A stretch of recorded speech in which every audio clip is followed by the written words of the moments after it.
You will hear a man called Ken talking on the phone to a friend called Liz about holiday accommodation. First, you have some time to look at questions 1 to 6.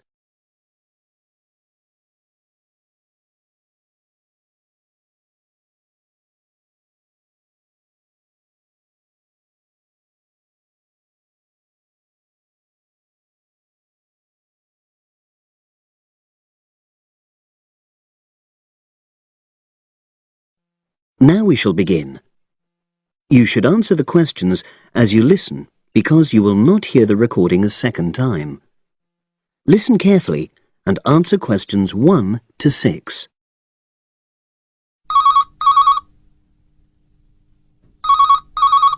Hello? Hi Liz, it's Ken here. Hi, Ken. Nice to hear from you. Are you... This is just a quick call, but Mary and I have just been talking about our summer holiday. We haven't booked a place yet, and we've left it a bit late. We were just wondering if you know of any holiday rentals in your area. It's so nice there. Well, yes. I can think of 2 or 3 places that are very nice. What dates have you got in mind? The 10th of July to the 22nd of July. Oh, yes. That is quite soon, isn't it? Well, there's a place near here called Moonfleet. Is that MOONFLEET? That's right. It's quite a rural location, and it's next to the owner's house, but it's got fields all around it, so it's very pretty. Sounds okay. Can you tell me a bit more about it? Well, it's an annex to the owner's house, and it's an apartment with 2 bedrooms and an open-plan living area. Well, I like the sound of it. Is there anything we might not like about it? Well, it's quite a distance from the nearest shops, that's all. Okay. And... well, I'll tell Mary, but I don't think she'd mind that. Do you know how you book it? You have to book on the internet. There's a web address. It's www.summerhouses. One word? Yes, then .com. You'll be able to look at a photograph on that. Okay. And what about the others? Where are they? The second one I'm thinking of is called Kingfisher, and that's even more rural. It's a really beautiful location, in fact. It's by the river, and it's got nice views. It overlooks woodland on the other side. Is that an apartment? No, it's a 3-bedroomed house, and that's got a dining room as well as a separate living room and a kitchen. But I expect it's more expensive. You'll have to check the prices. It's probably a bit bigger than we need, but our nephew might be joining us. We're not sure yet. How do you book Kingfisher? You have to phone the owner directly. Shall I give you the number? I've got it here in my phone book. It's 01752 669 218. Right. Before you hear the rest of the conversation, you have some time to look at questions 7 to 10.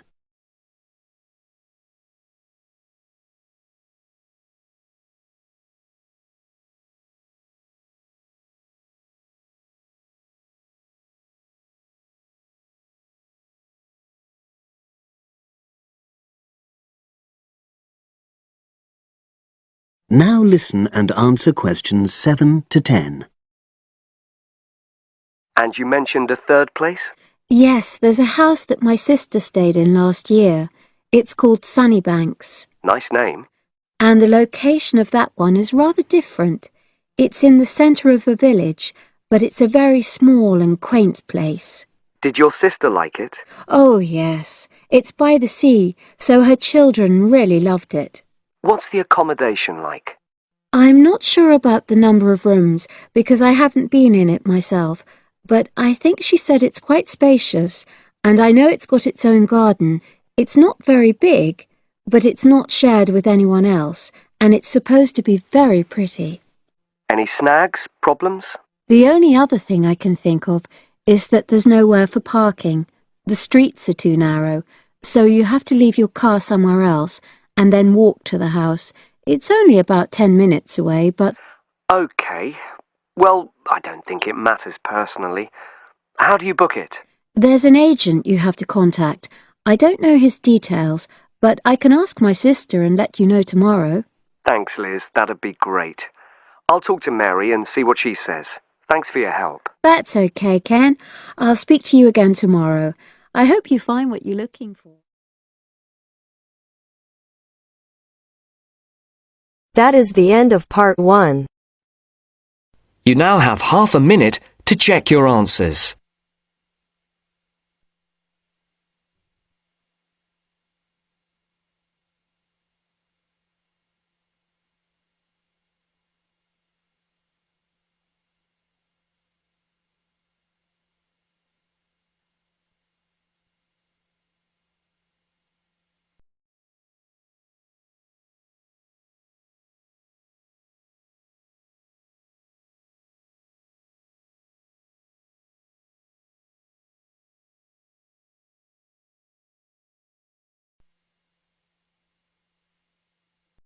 Now turns to part 2.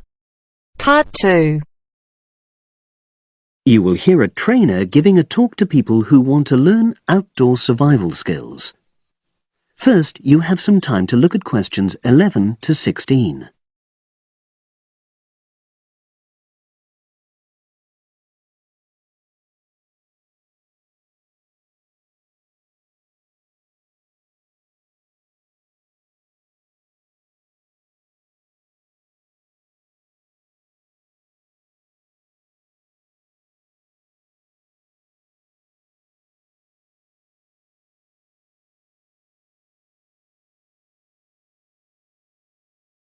Now listen and answer questions 11 to 16. Good morning, everyone, and welcome to our outdoor survival program. As you know, this week you'll be learning some of the basic information and skills you need to look after yourself independently in the outdoors. These first 2 days will be based here in the classroom, and then we'll be taking a camping trip to put into practice some of the things you've learned. I'm going to start off with the topic of food. And to start with, I'll describe just 2 methods which we'll be putting into practice at our camp, and which make use of natural resources, the steam pit and the bamboo pot. I've got 2 posters here to make things clearer, and I'll start with the steam pit here. To make this, you'll need some dry sticks, some grass, some loose earth, and some stones. And for this week only, some matches.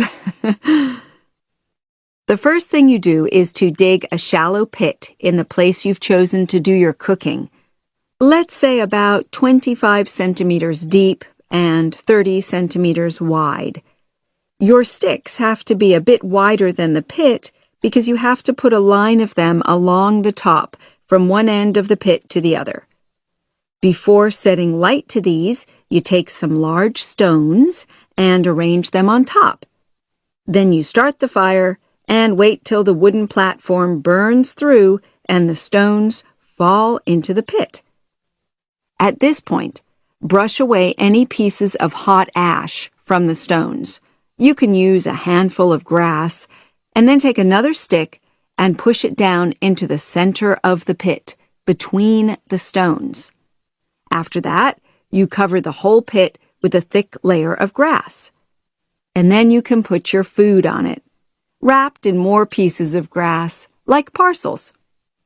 Finally, cover the whole thing with earth. You have to pat it firmly to seal the pit. Then all you have to do is take the stick out and pour a bit of water into the opening that it leaves. It should take about 4 hours for your food to cook, as it cooks slowly in the steam that's created inside the pit. Now you have some time to look at questions 17 to 20.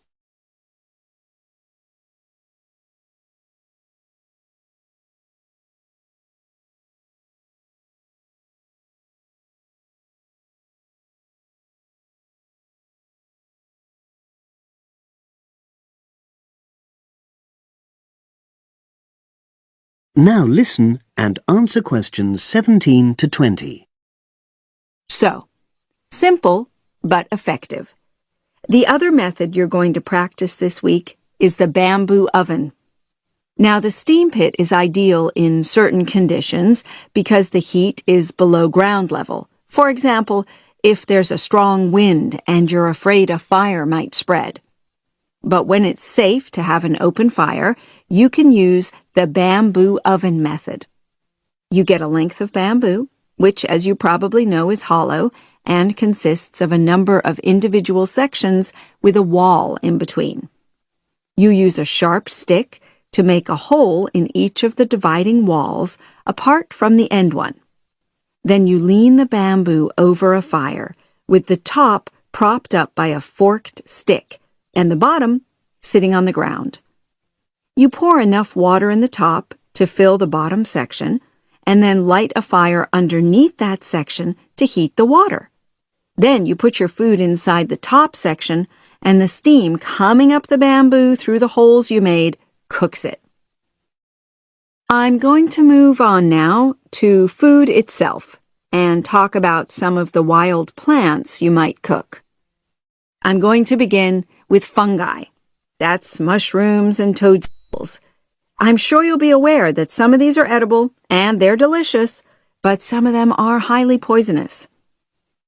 Now, whether they're poisonous or not, all fungi that you find in the wild should be cooked before eating, because that helps to destroy any compounds in them that might be mildly toxic. But be aware that any amount of cooking won't make poisonous varieties any safer to eat. Unless you can definitely identify a fungus, you should never eat it.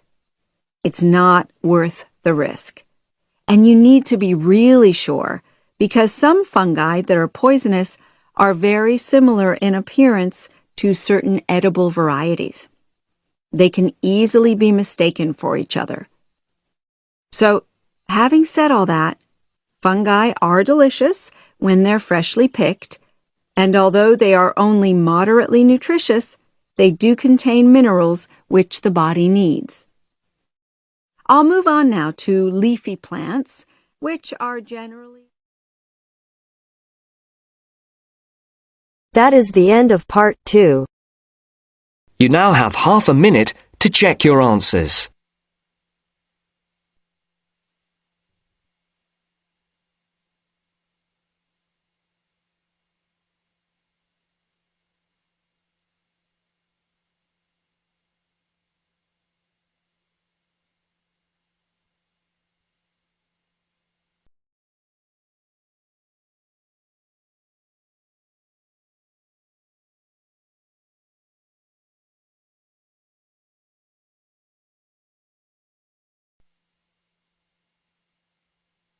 Now turns to part 3. Part 3. The next important development in how history is recorded came with print. First, you have some time to look at questions 21 to 25.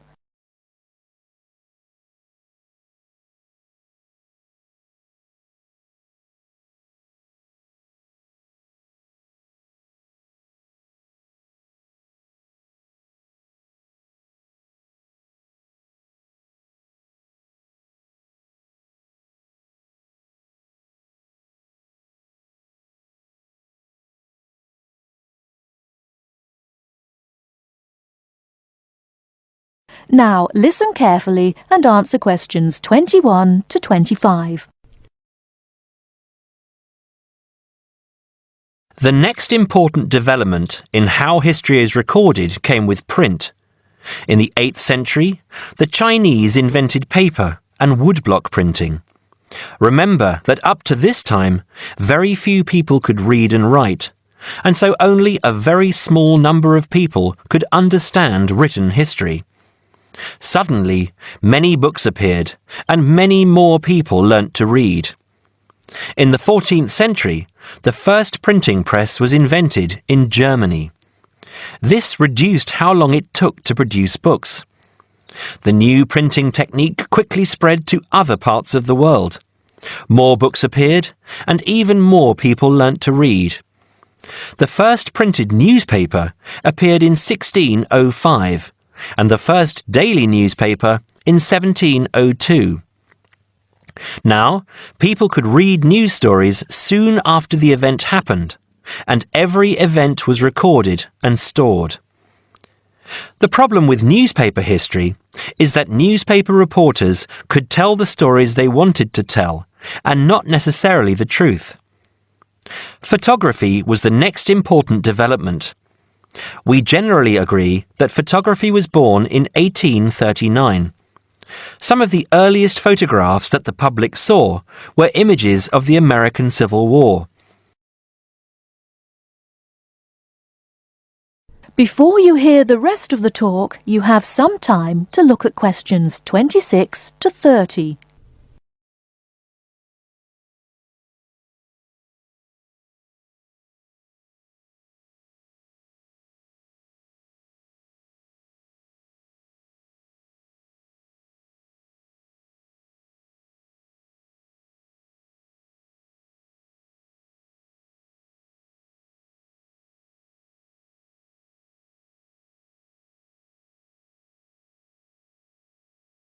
Now listen and answer questions 26 to 30. People were shocked by the photographs of dead soldiers, and for the first time saw the reality of war. By 1850, photographs appeared regularly in newspapers, and people now expected the truth. At the end of the 19th century came the first motion picture camera. Soon, history was being recorded as moving images. In the 1930s, television brought moving images into people's homes. More and more people saw history as it happened, and more history was recorded. Today, of course, we expect that every event in the world is recorded. Satellite TV and the Internet allow people to watch any event, anywhere in the world, as it happens. It doesn't matter if the TV cameras are not there. People carry around mobile phones and can record any incident and then share it online. Families have their own video cameras and record their own history. Children now grow up watching their parents and grandparents on film. I'm sure you'll agree that the transition from storytelling to what we have today has been dramatic, and I hope that... That is the end of part 3. You now have half a minute to check your answers.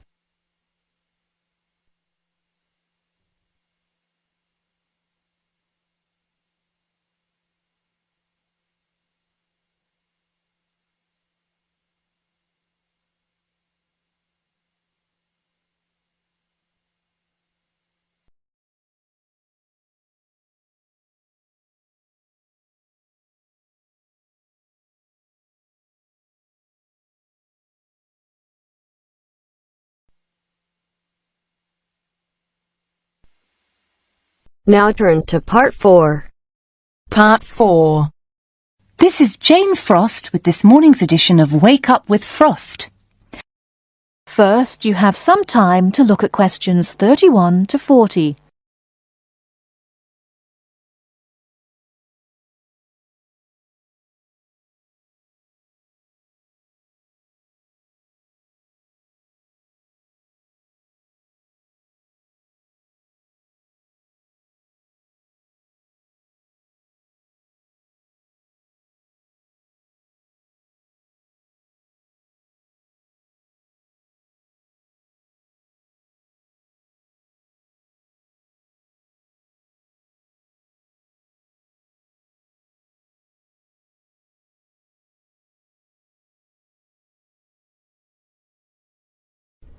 Now listen carefully and answer questions 31 to 40. Good morning. This is Jane Frost with this morning's edition of Wake Up with Frost. As you all know, for the last week we've been running a survey trying to find out what you, the listeners, think is the greatest invention of the last 200 years. The response has been amazing, double the amount we had last year, so thanks to all of you for taking part. We've had about 2,000 responses online and about the same on our phone lines. The lines are now closed, and this morning I can announce what the results were. So, here it is. You, the listeners, have chosen as the greatest technological invention of the past 200 years, and let me not forget to mention that 65% of you voted for this, it's the bicycle. Yes, the bicycle, first invented in 1818, and, would you believe it, the first bicycle was made of wood. The second bicycle had iron wheels. I cannot imagine what that must have been like to ride. It would have kept you fit at any rate. But for me, the best thing about the bicycle was what it did for women's rights. Yes, in the 1890s, it was the bicycle that meant women could change their clothing, start wearing trousers or pantaloons as they were known. Before then, women's clothes had been really uncomfortable, and I'd imagine quite difficult to breathe in. So, thanks to the ordinary bicycle, it was not only the man who wore the trousers in a home. Instead, women could now feel far more equal to their male contemporaries. And I'm sure you'll agree, the bicycle is a great way to get regular exercise, and of course, it's much better for the environment. And today, over 1 billion people all over the world ride bicycles, and for some, it's their only means of getting around from A to B. So, to all you bicycle riders out there, keep up the good work.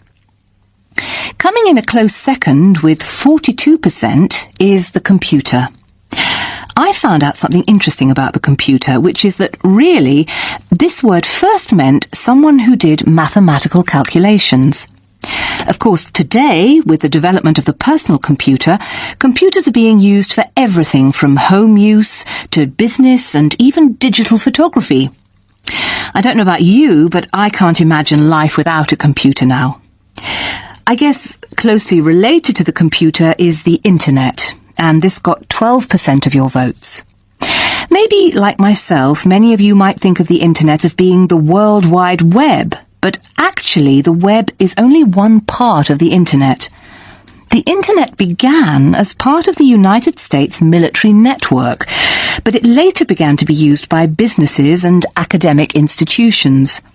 Of course, today, the internet has so many uses. We use it for shopping online and entertainment, as well as to find information and send emails. But sadly, there is a darker side to the internet, and some of you have sent me emails about this.